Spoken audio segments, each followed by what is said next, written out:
तो एक परमाणु से लेकर एक इतने बृहद धरती तक की क्या क्या प्रक्रिया से गुजरी हुई, उसको हम क्रमवत देखा है, विधिवत देखा है, उसको हम आपको बोध करा देते हैं। यह स्थिति मुझ में स्थापित हुई। इसी के साथ परमाणुओं के कतार में ही एक परमाणु को ऐसा देखा, जीवन को देखा। वो जीवन परमाणु मुझ में, आप में, आज पैदा हुआ एक आदमी में, शरीर छोड़ा हुआ जीवन में के स्थिति में ये सब समाने रहते हैं। शरीर को छोड़ करके भी जीवन रहता है और शरीर के साथ भी रहता है। शरीर के साथ क्यों रहता है उसको पूछा जाए तो आगे प्रसंगवश मैं बताऊंगा। इतने इस जगह में हम देखा कि शरीर के माध्यम से जीवन अपने को प्रमाणित करना चाहता है। इतने ही सूत्र है इसका। इस जीवन क्या प्रमाणित करना चाहता है भाई? उसका उत्तर यह मिला, जीवन पहले जीना चाहता है, उसके बाद तो जीने के साथ साथ सुखी होना चाहता है, सुखी होने के साथ साथ प्रमाणित होना चाहता है। ये तीन स्थितियां हैं। उसमें से जो पहला स्थिति है, जीना चाहते हैं, वो जीव कोटि में ही पूरा हो जाता है। जैसा है जो सुखी होना चाहते हैं और प्रमाणित करना चाहते हैं, ये मानव कोटि में ही पूरा होता है और कहीं पूरा होता नहीं है। इसको मैंने भले प्रकार से देखा। ये एक बहुत संतुष्टि की जगह मुझको मिली। उसके बाद उसी के चलते सुखी होने के लिए जो सूत्र रहा, व्यवस्था में जीना, ये भी देख लिया। ये जितने भी जड़ संसार है, जिसको हम आज कहते हैं पदार्थावस्था, प्राणावस्था, जितने भी ये खनिज व संसार है, उसका ठोस, तरल, विरल स्वरूप है। और जितने भी प्राण कोशाओं से बनी हुई रचनाएं हैं, जिसके मूल में बहुत सारे रस रसायनों का अनुभव हुआ है मानव जाति को, और भी जो करना है करते रहेंगे। तो इससे रचित सभी वस्तुओं का जो संयोग से ही कुल मिलाकर के शरीर रचना की बात देखी। भौतिक रासायनिक वस्तुओं से ही ये जीव शरीर भी बनता है, मनुष्य शरीर भी बनता है।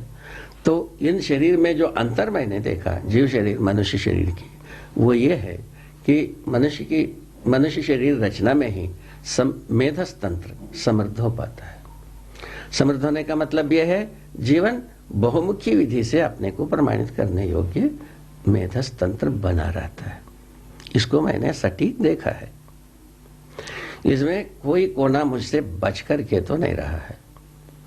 यह सब देखने के बाद मुझको ऐसा लगा, जीव कोटि बिल्कुल अपने में व्याख्यायित है, अपने में परिभाषित है, अपने में व्यवस्थित है। वैसे ही मानव भी अपने में परिभाषित है और व्याख्यायित है, और इस ढंग से जीने पर आदमी को सुखी होना बन जाता है। ये भी हमको पता लगा। इसी के साथ साथ वो भी उत्तर मिल गई, वाकई में मोक्ष क्या है, बंधन क्या है। जिस बात के लिए हम चले थे, उसका उत्तर इसी जगह में मिल गए। कैसे मिल गए भाई? जीवन जो है स्वयं मनुष्य जो है ना, क्या प्रमाणित करना है? पहले बताया, सुख को प्रमाणित करना है। ठीक है, सुख को प्रमाणित करने की जगह में वो क्या होना पड़ता है? समझदार होना पड़ता है।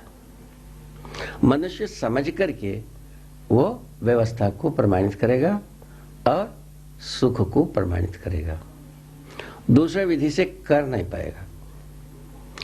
मैं स्वयं साधना करता रहा, सब लोग करते भी रहे, बड़ा नियम संयमी, बड़ा सटीक रहता है आदमी, सब उमड़ करके हमको देखने आते थे। तो किंतु मैं गवाही कर रहा हूं, हम कोई भी, हमारा मानसिकता में कोई संयम नहीं रहा जब तक हम समाधिस्थ नहीं हुए। तब तक मुझ में कोई संयम नहीं रहा मानसिक रूप में। ये सच्चाई है। जब हमारे में इतनी ही बात रही एक प्रकार से कि हम यदि साधना करना है और कोई उठपुटांग हम नहीं कर सकते, उठपुटांग बात हमारा मन में ना उपजे, ऐसा कोई बात नहीं थी। यदि ये सच्चाई है, मैं जो गुजरा हूं, तब तो इसके आधार पर हम इस दावे के साथ कह सकता हूं, जब तक आदमी समाधिस्थ नहीं होगा तब तक उटपुटांग विचार ना आए, ऐसा कोई कायदा अस्तित्व में नहीं है। इसीलिए तो व्याकुलता की बात, माने मनुष्य स्वयं नहीं चाहता है कोई उटपुटांग बात हो, मन में आवे, ये कोई आदमी नहीं चाहता है। साधना करने वाला तो कोई चाहता ही नहीं है मेरे अनुसार, मैं भी नहीं चाहता रहा, होता जरूर रहा। यही स्थिति में यही संकट मेरे अनुसार सभी साधकों के सामने गुजरता है। इसी से जो साधक जो है, जब तक सह पाता है सह पाता है, झेल पाता है झेल पाता है, जब झेल नहीं पाता है झेल नहीं पाता है, सह नहीं पाता है सह नहीं पाता है, यही मैं कह सकता हूँ, यही इसका समीक्षा है। अब जब इस मुद्दे का उत्तर मिल गया, क्या चीज बंधन और मोक्ष, बंधन क्या चीज है, मनुष्य जो है ना समझदार होकर के जीना है, मुख्य बात यह है। तो नासमझी से, नासमझी क्या है, पशु जीवन जैसा जानवर जैसा जीता है, जानवरों के क्रियाकलापों को हम एक मॉडल मान लें, उसी को एक कसौटी मान लें, उसी को एक प्रमाण मान लें, उसके अनुसार यदि हम जीने के लिए प्रवृत्त होते हैं, स्वाभाविक है हमारे लिए तो भ्रम हो गया, क्योंकि हम समझदार होकर के जीना है और नासमझी से जीने के लिए हमको परंपरा मजबूर कर दिया। उसका प्रमाण है कि कामोन्मादी मनोविज्ञान, भोगोन्मादी समाजशास्त्र और लाभोन्मादी अर्थशास्त्र, ये तीनों चीज दुकान सजी हुई है। अब इसके बीच में चलता हुआ हर अभिभावक अपने बच्चे को बहुत अच्छा बने, श्रेष्ठ बने, संस्कारी बने, सुंदर बने, सुखद बने, समाधानित हो, ऐसा आशीष करते हैं। मैं समझता हूँ हर अभिभावक किसी न किसी कोने से यही आशीष किया करते हैं। इसको भी हमने देखा है। अब इसका तालमेल कहाँ है? हम जो बच्चों को हम जो सिखाते हैं पढ़ाते हैं उसका, और जो हम आशीष करते हैं उसका तालमेल कहाँ है? ये कहीं दिखा नहीं। तो तब हमको वो जो दूसरा भाग थी राष्ट्रीय चरित्र, संविधान, इसके मुद्दे में उसका भी उत्तर मिल गया। क्या मिल गया भाई? अस्तित्व में हर एक अपने त्वासहित व्यवस्था है, समग्र व्यवस्था में भागीदारी करता है।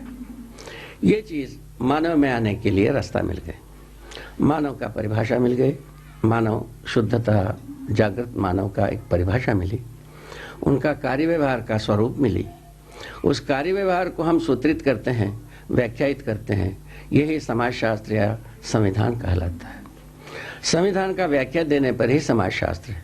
मानव का आचरण को बोध कराना ही समाजशास्त्र का मूल वस्तु है। यह हमको समझ में आ गई।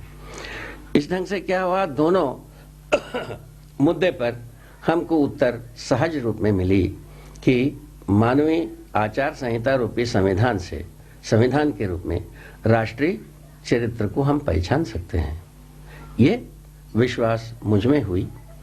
उसके बाद यदि हम भ्रम मुक्त हो जाएं, भ्रम से, भ्रम का मतलब है जीवों के सदृश ना जिया जाए, मनुष्य के सदृश ही जिया जाए। यही भ्रम से मुक्त होने का मतलब नहीं है, ना कि कोई हिमालय को उधर से इधर नहीं करना है, ना बर्फ को पत्थर नहीं बनाना है, पत्थर को ना पानी बनाने जाना है, ना शाप किसी को देना है, ना किसी को आशीर्वाद देना है, ना चमत्कार करना है, ना सिद्धि दिखाना है। अस्तित्व में ना कोई चमत्कार है, ना कोई सिद्धि है, इसको हम सटीक देखा है। अस्तित्व में कोई सिद्धि नहीं, अस्तित्व में कोई चमत्कार नहीं। अस्तित्व अब शाप और इसके बीच में करहता हुआ आदमी, शाप और अनुग्रह के आशीर्वाद के बीच में करहता हुआ आदमी आज भी करोड़ों करोड़ों करोड़ों है, पहले से है।